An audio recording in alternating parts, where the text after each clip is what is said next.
이 새벽에 함께 예배 자리에 나오신 성도님들을 주님의 이름으로 축복합니다. 우리 함께 기도하고 찬양하며 예배 자리로 나가겠습니다. 함께 기도하겠습니다. 하나님, 아무것도 염려하지 않고 모든 일에 기도와 간구로 하나님 앞에 감사함으로 아뢰을 때 하나님의 평강이 우리 마음과 생각을 지키겠다고 말씀하셨사오니 오늘 이 시간 기도의 자리로 나가는 우리 모든 성도들의 심령 가운데 주의 평강으로 그 마음과 생각을 지켜주시옵소서. 감사하며 예수님의 이름으로 기도하옵나이다. 아멘.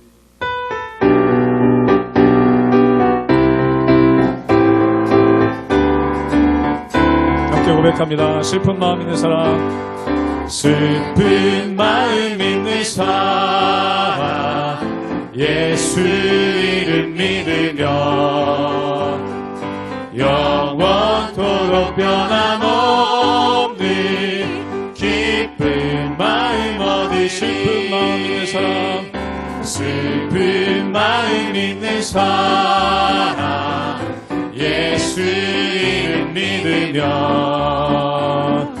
영원토록 변함없는 기쁜 마음 얻으리.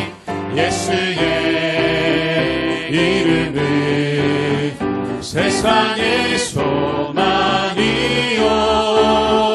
예수의 이름은 천국의 기쁨일세. 거룩하신 주의 이름, 거룩하신 주의 이름, 너의 방패 삼으라. 환난 시험 당할 때, 환난 시험 당할 때에 주께 기도드려라. 예수의 이름은 세상의 소망이요, 예수의 이름은 천국의 기쁨이. 존귀하신 주의 이름, 존귀하신 주의 이름, 우리 기쁨 되도다. 주의 품에 안길 때에 기뻐 찬송 부르리. 예수의 이름을, 예수의 이름은 세상의 소망이요, 예수의 이름은 천국의 기쁨이. 우리 갈 길 나가네, 우리 갈 길 나가두에 보좌 앞에 나가.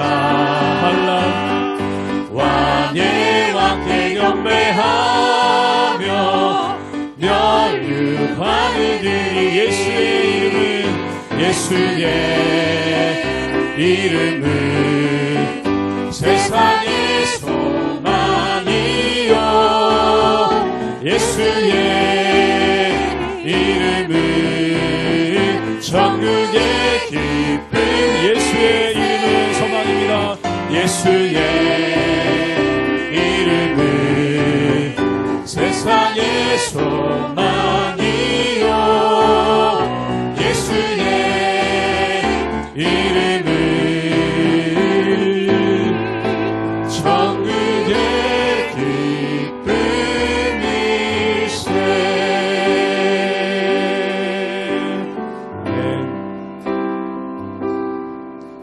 내가 주인 삼은 모든 것 내려놓고 내 주 되신 주 앞에 나가.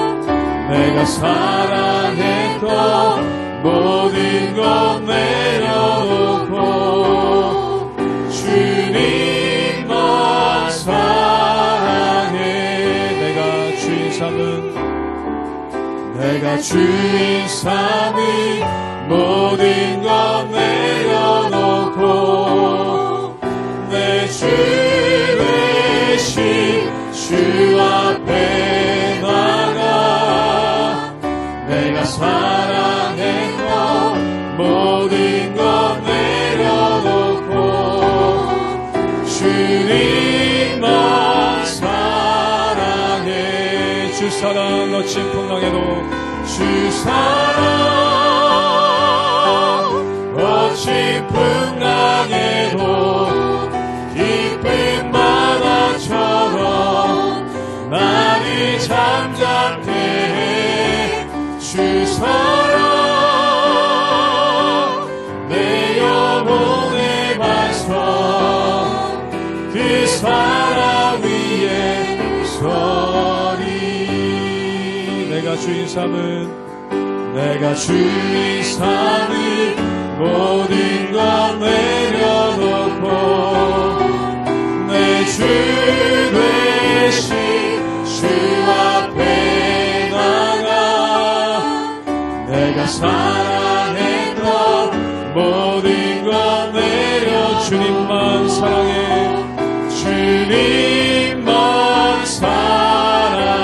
주 사랑 거친 풍랑에도 주 사랑 거친 풍랑에도 깊은 바다처럼 나를 잠잠케 해 주 사랑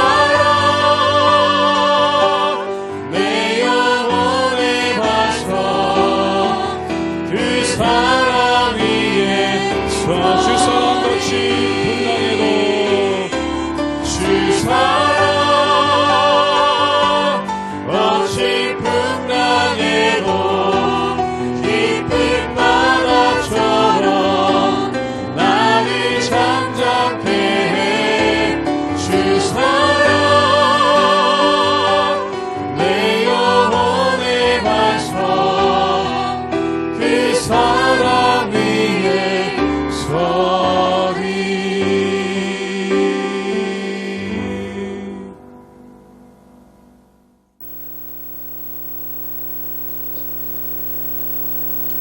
할렐루야. 우리 하나님의 은혜와 평강이 우리 성도님들 삶 가운데 날마다 가득하시기를 주님의 이름으로 축원합니다. 사랑하는 여러분, 우리가 이 세상 살아가면서 고독한 이유는 무엇이겠습니까? 또한 우리 인생 가운데 괴로움이 많은 이유는 무엇이겠습니까? 그리고 더 나아가서 다른 사람으로부터 이 고난 가운데 위로받을 수 없고 또한 괴로움으로부터 마음의 위안을 얻을 수 없는 이유가 무엇이겠습니까? 그 이유는 뭐냐면 모든 사람들은 다 죄인이기 때문에 그렇습니다. 즉 다시 말해서 물에 빠진 사람은 물에 빠진 사람을 구할 수가 없다라는 것이죠. 우리가 물에 빠진 다른 사람들을 바라보면서 야 나만 빠진 것이 아니구나 저 사람도 빠졌구나 라는 것을 가지고 어떻게 보면은 안심할 수도 있습니다. 그런데 결국 그들을 서로가 당신도 빠졌구나 나도 빠졌구나 우리는 똑같은 처지구나 라는 동질감은 느낄 수 있겠지만 그것을 통해서 서로를 구원해 줄 수는 없다라는 것이죠. 그렇기 때문에 우리에게는 하나님이 필요합니다. 즉 하나님의 은혜 가운데 하나님의 인도하신 가운데 선다는 것이 굉장히 중요하다는 것이죠. 오늘 말씀 가운데 보면은 이 욥은 자신의 3명의 친구들에게 위로를 구했습니다. 그런데 그들이 하는 말 가운데 전혀 위로를 받지 못했고 또한 그들을 가리켜서 재난을 주는 위로자다라고 말할 만큼 그의 마음 가운데 낙심이 컸다는 것이죠. 사랑하는 여러분, 여기서 욥을 위로할 수 있는 사람은 누구겠습니까? 그의 친구들은 위로할 수 없다는 겁니다. 그 이유는 뭐냐면 그 친구들도 정도는 다르지만 결국엔 모두가 욥과 같은 고난에 빠질 것이고 또한 욥보다 나을 것이 아무것도 없기 때문에 그렇다는 것입니다. 그러므로 우리를 진정으로 위로하실 분 또한 우리를 진정으로 붙잡아 주실 분은 바로 하나님밖에 없다라는 것이죠. 그러므로 그 하나님만을 바라보며 하나님의 은혜 가운데 날마다 승리하며 나가시는 우리 모든 성도님들 되시기를 주님의 이름으로 축원합니다.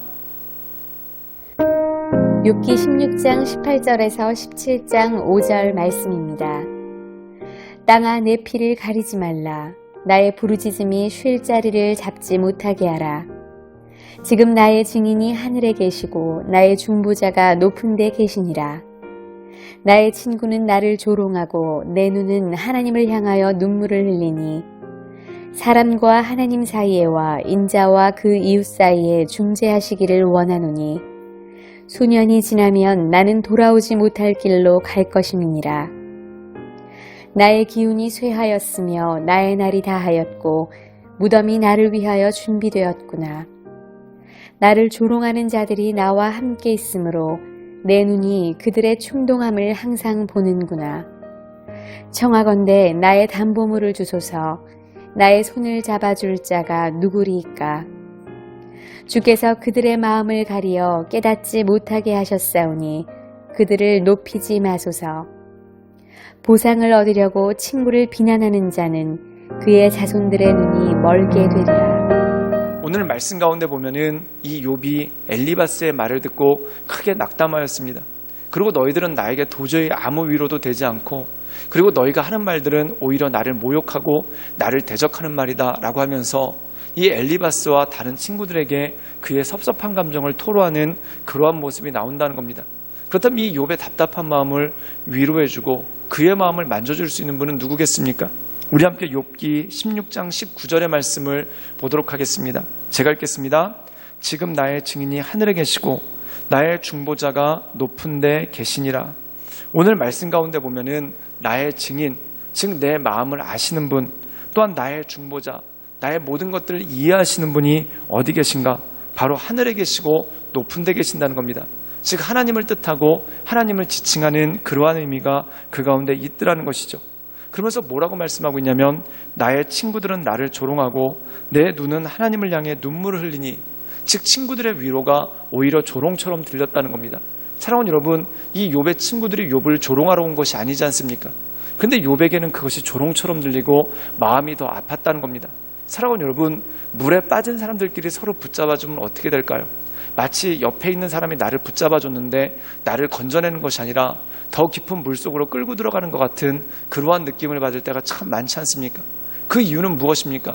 모두가 물에 빠져있기 때문에 서로 허둥거리면서 잡아줘봤자 결국 서로를 깊은 물속으로 끌고 들어갈 수밖에 없는 그러한 모습이 그 가운데 있더라는 것입니다. 그렇다면 사랑하는 여러분, 우리가 어떻게 해야 구원받을 수 있을까요? 물에 빠진 사람이 아니라 물에 빠지지 않은 사람이 배에서 끌어줘야지만 거기서 구원받을 수 있다는 거죠. 근데 모든 사람들은 다 물에 빠진 것과 똑같습니다.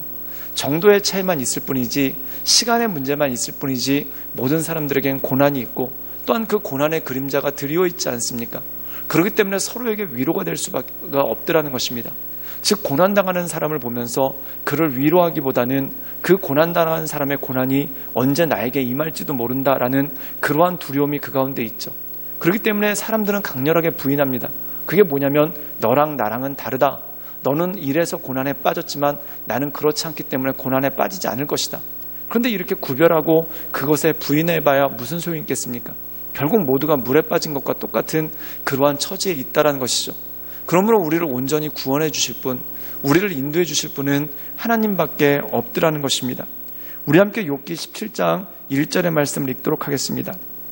제가 읽겠습니다. 나의 기운이 세워졌으며 나의 날이 다하였고 무덤이 나를 위하여 준비되었구나. 오늘 말씀 가운데 보면은 욥이 아무런 소망이 없다는 겁니다. 아무런 소망이 없이 단지 죽음만 기다리는 인생, 또한 아무런 소망도 없이 무덤을 향해 나가는 그러한 인생이 그 가운데 있다라는 것이죠. 그런데 오늘 말씀 가운데 보면은 이 아무도 나를 구원해 줄 사람이 없다라는 말 이면에 한 가지 소망이 있습니다. 그게 뭐냐면 어떤 사람도 나를 구원해 줄 수 없지만 오직 하나님만은 나를 구원해 줄 수 있다라는 그러한 소망이 그 가운데 있다라는 것이죠. 사랑하는 여러분, 영성을 추구하는 사람들이 왜 사람들 틈을 떠나서 광야로 나갈까요? 그 이유는 뭐냐면 사람들 가운데는 나를 붙잡아 줄 사람이 없다라는 겁니다. 그래서 광야에서 홀로 있었을 때, 그 고독한 곳에서 홀로 있었을 때 나를 붙잡아 주시고 나를 인도해 주시는 하나님의 손길을 발견할 수 있더라는 것이죠. 즉 이 다윗도 그가 사울에게 쫓겨서 광야로 나갔을 때 거기 보면은 많은 사람들이 그를 쫓아 나옵니다. 근데 그 쫓아 나온 사람이 어떻게 사울로부터 그를 구원할 수 있겠습니까? 함께 나오긴 했지만 아무도 서로를 구원해 줄 수가 없다는 것이죠. 그때 이 다윗이 깨달은 것이 오직 하나님만이 나의 구원자 되십니다. 600명이나 되는 사람들이 나와 함께 있지만 결국 이들 가운데 나를 구원해 줄 사람은 아무도 없고 오직 하나님만이 나의 구원자 되십니다 라는 그러한 고백이 나온다는 것이죠. 사랑하는 여러분, 정말 그렇습니다. 사람은 우리에게 위로가 되지 않습니다. 이 다윗이 600명의 사람들을 봤을 때 저들도 나처럼 사울에게 미움을 받아 사울에게 죽을 위기에 처했구나, 그렇게 보면서 동질감을 느끼겠지만 동질감을 느낀다고 위로를 받거나 또한 동질감을 느낀다고 그것이 구원해 주는 것은 결코 아니라는 겁니다.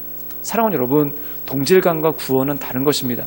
때때로 우리가 다른 사람들과 동질감을 느끼며 나만 이렇게 어려운 것은 아니구나 라고 일시적인 위로를 받을 수 있지만 그 어려움에서 나를 빼내줄 사람은 아무도 없다라는 것이죠. 그러므로 오직 나를 붙잡아 주시는 분, 나를 인도해 주시는 분, 그리고 나를 구원하실 분, 그 하나님만을 바라보며 하나님의 은혜 가운데 날마다 승리하며 나가시는 우리 모든 성도님들 되시기를 주님의 이름으로 축원합니다. 함께 기도하시겠습니다. 늘 언제나 살아서 역사하신 주님, 우리 삶 가운데 여러 가지 어려움들이 있고 또한 우리 삶 가운데 여러 가지 근심이 있지만 하나님, 우리가 오직 주님만을 바라보며 하나님의 인도하신 가운데 날마다 온전함으로 살아갈 수 있도록 주님 우리를 축복하여 주시고 인도하여 주옵소서. 하나님, 우리가 고난 가운데 다른 고난받는 이들을 보며 동질감을 느낄 수는 있겠지만 그것이 일시적인 위로는 될 수 있겠지만 어떻게 우리에게 구원이 될 수 있겠습니까? 더 힘들어질 뿐이고 더 어려워질 뿐임을 고백합니다. 하나님, 우리를 구원해 주실 분, 내 구원의 반석, 내 구원의 오른팔 대신 그 하나님만을 바라보며 나가오니 주여 나를 구원하시고 주여 나를 붙잡아 주시고 하나님의 은혜 가운데 거하게 하여 주시옵소서. 예수님의 이름으로 감사하며 기도드리옵나이다. 아멘.